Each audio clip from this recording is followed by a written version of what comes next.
राज्यसभा में 56 सांसदों की विदाई पर बोले पीएम मोदी, कहा सांसदों की नहीं होती कभी विदाई।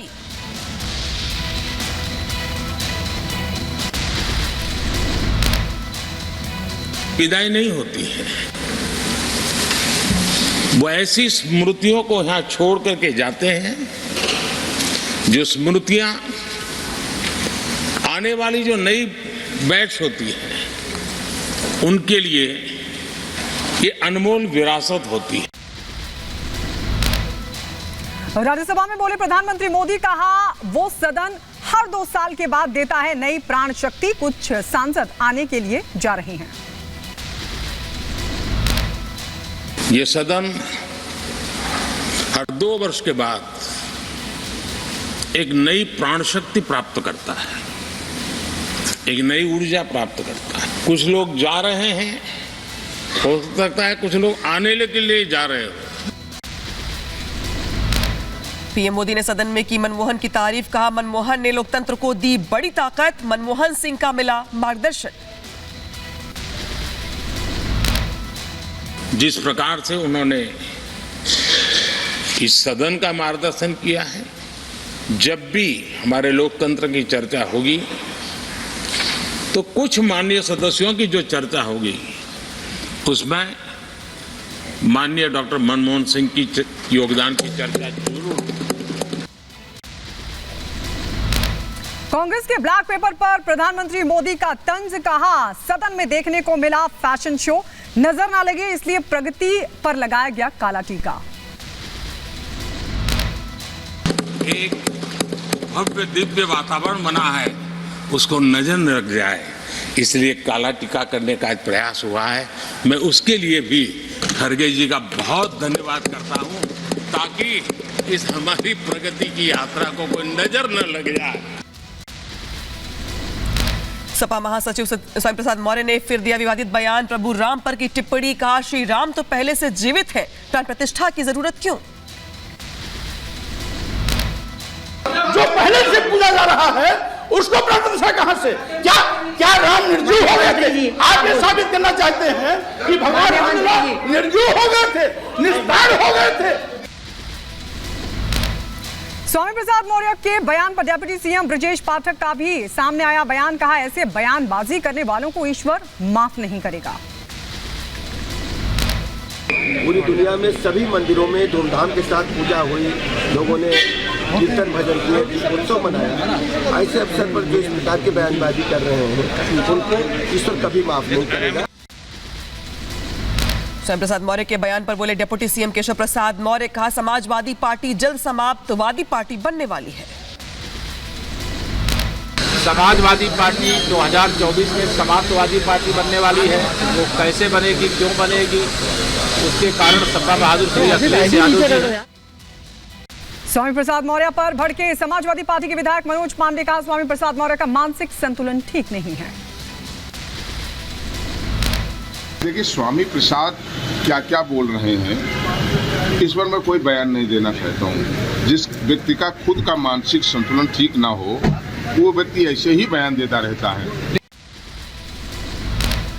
कांग्रेस सांसद धीरज साहू को समन देगी ईडी, साहू पर सोरेन को बीएमडब्ल्यू देने का आरोप, बीएमडब्ल्यू की खरीद को लेकर पूछताछ संभव। सोरेन और साहू को आमने सामने बिठाकर होगी पूछताछ, ईडी के सूत्रों के हवाले से खबर। बीएमडब्ल्यू कार को लेकर ईडी करेगी सवाल जवाब। झारखंड बीजेपी प्रदेश अध्यक्ष बाबूलाल मरांडी ने धीरज साहू पर साधा निशाना, कहा इतना कैश मिलना हैरानी की बात। तो इतना बड़ा पैसा तो एक काली कमाई का ही हो सकता है, और आप तो बीएमडब्ल्यू से जिस प्रकार से उसका जुड़ाव हो रहा है, रुपया निश्चित रूप से उसमें कहीं ना कहीं हेमंत सोरेन का भी हो सकता है। यूपी सरकार के 10 सालों के काम को लेकर आज शाम 4 बजे श्वेत पत्र लाएगी मोदी सरकार, आर्थिक कुप्रबंधन पर देंगे ब्यौरा, संसद में पेश होगा श्वेत पत्र। एनडीए की आर्थिक समृद्धि के लिए उठाए गए कदमों की भी होगी जानकारी, वित्त मंत्री निर्मला सीतारमण चर्चा पर देंगी जवाब। श्वेत पत्र को लेकर बोले केंद्रीय मंत्री अर्जुन राम मेघवाल, कहा शाम 4 बजे लोकसभा में आएगा श्वेत पत्र, यूपी सरकार के 10 सालों के कामकाज का देंगे ब्यौरा। पेपर पढ़ेंगे, उसके बाद जो भी चर्चा करेंगे उसका जवाब देने के लिए हम सब तैयार हैं। कितने बजे आएगा? आज आएगा जी। उत्तराखंड में यूसीसी बिल पास होने पर बोले यूपी के डिप्टी सीएम ब्रजेश पाठक। कहा यूसीसी की बहुत लंबे समय से मांग थी, समय आने पर यूपी में भी इस प्रकार का वातावरण देखने को मिलेगा। माननीय मुख्यमंत्री धामी जी को बहुत बहुत बधाइयाँ देता हूँ, उत्तराखंड की जनता को बहुत बहुत बधाइयाँ देता हूँ। और ये बहुत लंबे समय से डिमांड थी, समय आने पर उत्तर प्रदेश में भी इस प्रकार का आपको वातावरण देखने को मिलेगा। All India Muslim personal law board ने उत्तराखंड में यूसीसी लागू करने का किया विरोध। कहा विविधता में एकता का अपमान, जल्दबाजी में लाया गया कानून।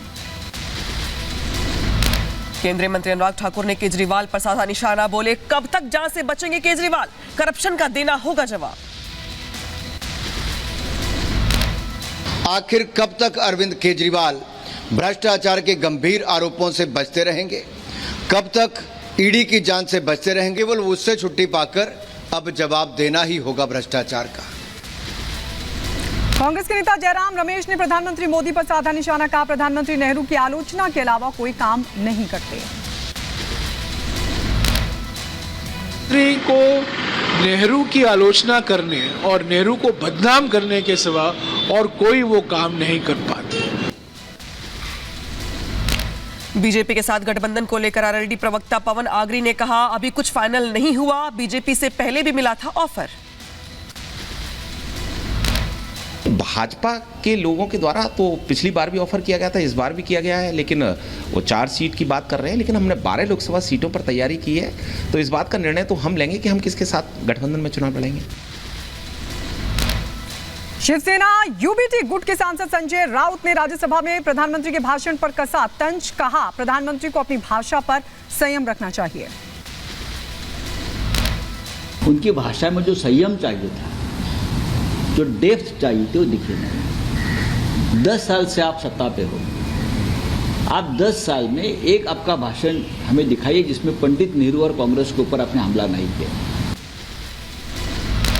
झारखंड में टला मंत्रिमंडल विस्तार। अब 16 फरवरी को होगा मंत्रिमंडल विस्तार और शपथ ग्रहण, जोरों पर तैयारियां। चेन्नई में डीएमके के महासचिव प्रेम लता विजयकांत ने बुलाई अहम बैठक। पार्टी मुख्यालय में हुई ये मीटिंग, कई अहम मुद्दों पर हुई चर्चा। एक बार फिर रेपो रेट में कोई बदलाव नहीं, 6.5% पर बनी रहेगी ब्याज दर। आरबीआई गवर्नर शक्तिकांत दास ने ऐलान किया। राजस्थान के फलोदी में भारतीय वायुसेना एयर शो का करेगी आयोजन। कार्यक्रम को लेकर तैयारियां तेज, 17 फरवरी से शुरू होगा अभ्यास। हैदराबाद में एनआईए का ताबड़तोड़ एक्शन जारी। एलबी नगर स्थित रवि शर्मा के आवास पर हुई तलाशी। माओवादियों से जुड़े मामले में हो रही है जांच। हैदराबाद में एनआईए ने कई ठिकानों पर की रेड। खुफिया इनपुट के आधार पर कार्रवाई, जांच पड़ताल में जुटी है टीम। ज्ञानवापी में व्यास जी के तहखाने पर वाराणसी कोर्ट में सुनवाई। आज मुस्लिम पक्ष ने पूजा पाठ पर रोक को लेकर दायर की है याचिका।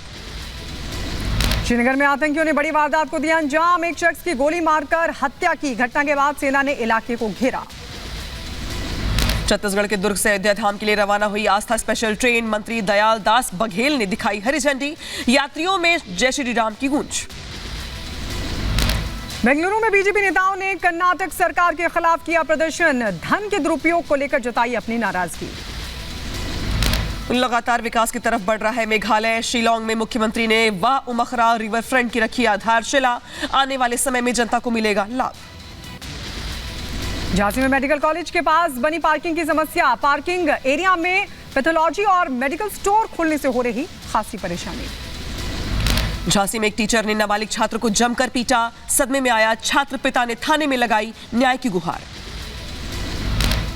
ग्रेटर नोएडा में मृतक का शव नहीं मिलने पर परिजनों ने किया हंगामा। कुछ दिन पहले हुई थी युवक की हत्या, मामले की जांच पड़ताल में जुटी है पुलिस। यूपी के बहराइच में युवती पर जानलेवा हमला हुआ। हमलावरों ने घर में घुसकर वारदात को अंजाम दिया।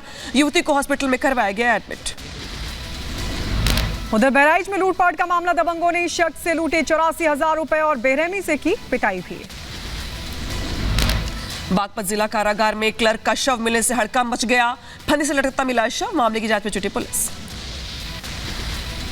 उत्तर प्रदेश के मिर्जापुर में पत्नी ने पति को घर से किया बाहर। करोड़ों के मकान पर पत्नी ने किया कब्जा। जिला मुख्यालय पर धरने पर बैठा पीड़ित शख्स।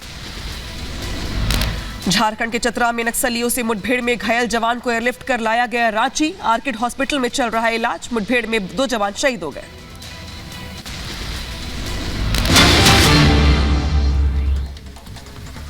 और इस बीच एक बड़ी खबर आपको बता दें, और बड़ी खबर कि नोएडा में किसानों का प्रदर्शन। किसान नोएडा में सड़कों पर प्रदर्शन के लिए उतरे हैं। नोएडा में कई जगहों पर लंबा जैम लगा है। ये तस्वीर हम आपको दिखा रहे हैं। नोएडा से दिल्ली की तरफ जा रहे हैं ये किसान, महिला किसान भी आप देख रहे हैं, जिसमें महिला प्रदर्शनकारी भी शामिल हैं। और किसानों की बड़ी संख्या आपको इन तस्वीरों में दिखाई दे रही है, जो कि दिल्ली की तरफ कूच कर रही है। एक्सक्लूसिव तस्वीर हम आपको दिखा रहे हैं। जतिन हमारे साथ बने हुए। Jatin, over to you.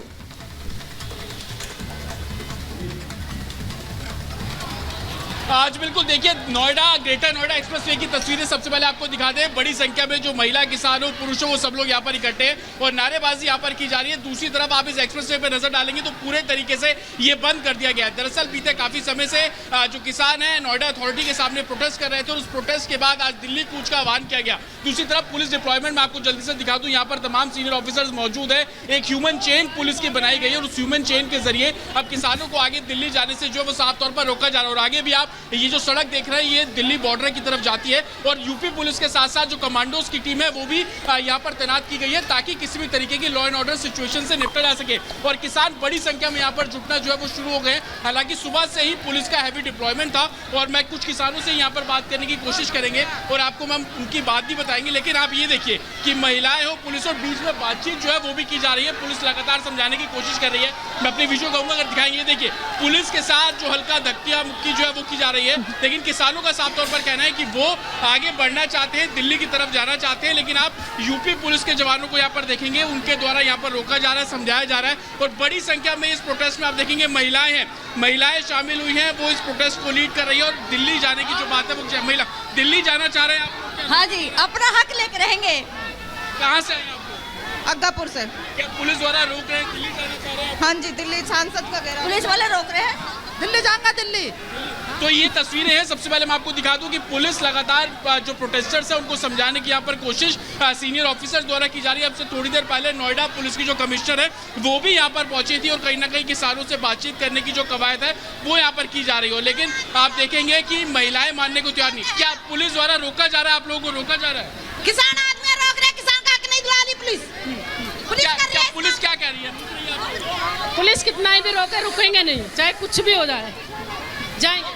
तो ये तस्वीरें हैं, ये नोएडा, ग्रेटर नोएडा एक्सप्रेसवे की तस्वीरें हैं। बड़ी संख्या में किसान यहाँ पर अब जुटना शुरू हो गए। अपनी मांगों को लेकर दिल्ली कूच करने के लिए आह्वान किया गया है। इस बड़ी खबर पर हमारी नजर बनी रहेगी। बनी रही है रिपब्लिक भारत के साथ।